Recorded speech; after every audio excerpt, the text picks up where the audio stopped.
Hi, I'm Teacher Melody, aka Chur Lodi. I graduated from the University of Santo Tomas, Bachelor of Music, major in Music Education, emphasis in voice, minor in piano. Hello po, I'm Teacher Jason. You can call me Sir Deds. I'm a graduate of Bachelor of Secondary Education, major in Music Education. I'm Teacher Dennis, also known as Teacher Herms or Sir Herms. I am a graduate of Philippine Normal University. Graduated Bachelor of Secondary Education, major in Music Education. Or in private school, I've been teaching for 8 years. And then, nung nag-public ako, para mag-4 years na ako. Pero, within yung sa gitna nun, nagkaroon ako ng change of mind after the private school. So, I went to Brunei Darussalam to teach vocal music in a private school also. So, after nun, I decided, kasi nagkaroon din ng pandemic ng mga times na yun. So, I decided to come back in the Philippines to be with my family. And then, doon ako nawindang anong gagawin ko after ng pagpunta ng ibang bansa. So, my friends are also in the public school. A lot of them are in the public school. So, I decided to try. And then, lucky enough na natsyempuhan ko. So, I got a slot. And then, nag-start na ako nagturo ng public school.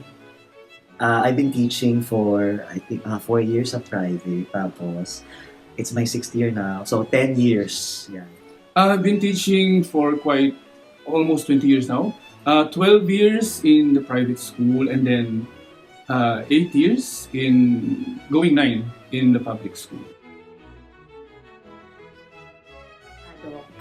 This can be the platform or isang channel para mabigyang pansin yung mga iba't ibang katanungan, yung mga underrated na katanungan na minsan akala natin hindi na natin kailangang bigyan ng pansin. But later on, lumalawak at lalong lumalala yung sitwasyon. So, in this platform, kung kaya namin siyang sagutin, we will address it right away.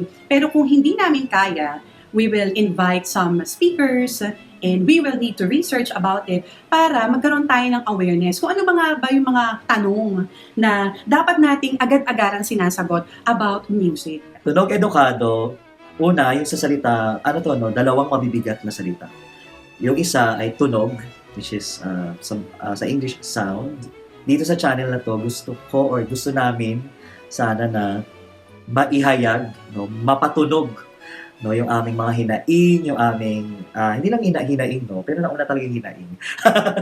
Oo, gusto namin mapatunog yung hinaing, mapatunog yung nang malakas yung mga personal experiences namin in teaching music. Siguro makapag-share din ng mga magagandang practices, kung paano ituturo ang isang konsepto sa musika.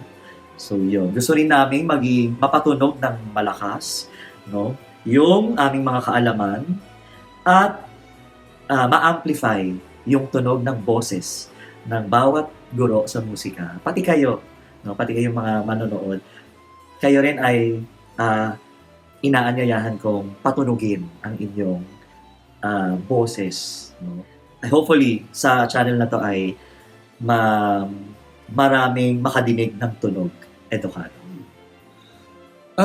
Tunog edukado kasi ito yung pagkakataon kasi na para makabuo ng community, Ang layunin ng vlog, ng channel ay para makabuo ng komunidad ng mga music teachers, ng mga pare-pareho yung ating mga sentiments, ating mga hinaing, mga music teachers, mga music experts sa field, mga magulang, mga estudyante, mga mag-aaral na may mga passion din sa music at kahit sino na may passion sa music na gusto mag-share ng kanilang kaalaman.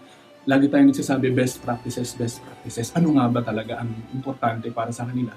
So para sa atin, ang Tunog Edukado ay para magkaroon tayo ng isang maliit na komunidad, hopefully mapalaki nating komunidad para mas mapalawak natin ang kaalaman para sa kahalagahan ng musika at ano nga ba ang naidudulot nito sa mga tao, sa mga kabataan, sa mga estudyante, at sa mga ordinaryong tao rin. Ako po si Ma'am Lodi. Ako po si Sir Deds. Ako si Teacher Herms. Marami pong salamat sa inyong pong pagsama sa amin sa aming pilot episode. Kaya naman mga ma'am sir, kung gusto niyo pong maging updated sa aming mga susunod na episodes, Please don't forget to like, share, and subscribe dito sa aming channel. At please, paki-follow na rin po kami sa aming mga socials. Kasama nyo kami sa journey na ito. Dahil lahat tayo ay may kanya-kanyang tunog, Edukado. Edukado.